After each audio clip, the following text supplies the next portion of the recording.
Hello दोस्तों, civil services fact by SR में आपका स्वागत है।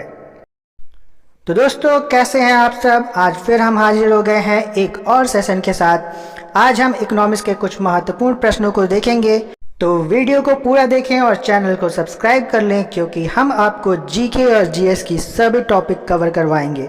तो चलिए शुरू करते हैं। पहला पॉइंट दिया हुआ है, अर्थव्यवस्था को 3 वर्गों में विभाजित किया जाता है। पहला है पूंजीवादी अर्थव्यवस्था, दूसरा राज्य अर्थव्यवस्था तथा तीसरा है जो है वो मिश्रित अर्थव्यवस्था है। तो हम आपको बता दें दोस्तों कि हमारे भारत में मिश्रित अर्थव्यवस्था ही लागू हुई है। अगला पॉइंट है क्षेत्र, यानी सेक्टर कहते हैं जिसे। तो क्षेत्र की दृष्टि से अर्थव्यवस्था को 3 क्षेत्रों में विभाजित किया जाता है। पहला क्षेत्र है प्राथमिक क्षेत्र, दूसरा है द्वितीयक क्षेत्र और तीसरा है तृतीयक क्षेत्र। तो चलिए देखते हैं कि ये तीनों क्षेत्र क्या क्या होते हैं। तो दोस्तों, पहला था प्राथमिक क्षेत्र।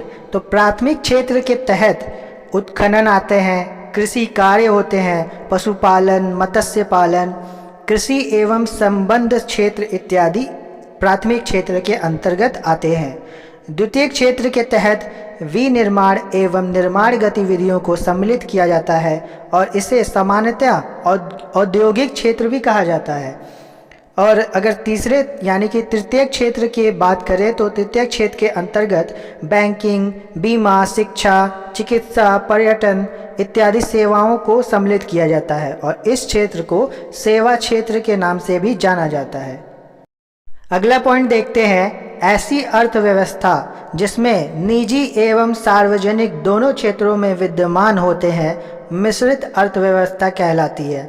भारतीय अर्थव्यवस्था मिश्रित अर्थव्यवस्था का एक प्रमुख उदाहरण है, जैसा कि हम आपको पहले ही बता चुके हैं।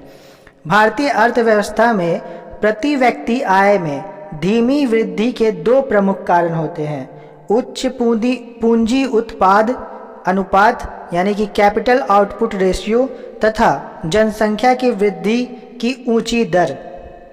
अगला पॉइंट है, उत्पादन की 1 इकाई प्राप्त करने हेतु लगी पूंजी की मात्रा को पूंजी उत्पाद अनुपात कहते हैं।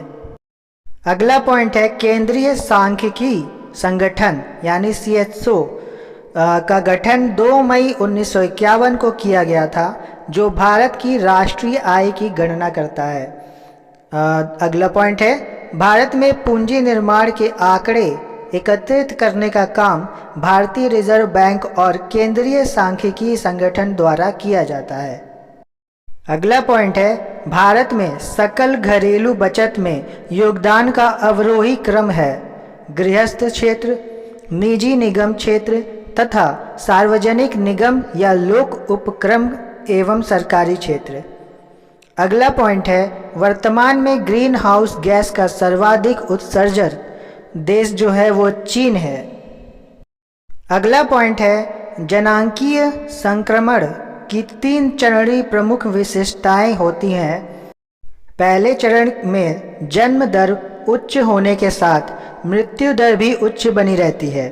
द्वितीय चरण में जन्म दर उच्च होने के साथ मृत्यु दर में कमी आ जाती है और तृतीय अवस्था में अगर बात करें तो निम्न जन्म दर के साथ निम्न मृत्यु दर की अवस्था भी आती है। तो दोस्तों, आज के सेशन में बस इतना ही। कल फिर हाजिर होंगे एक और नए सेशन के साथ। तब तक के लिए अगर आपने इस चैनल को नहीं सब्सक्राइब किया है तो प्लीज़ इसे सब्सक्राइब कर लें, क्योंकि हम आपके लिए ऐसे ही वीडियोज़ लाते रहेंगे। तब तक के लिए धन्यवाद। जय हिंद।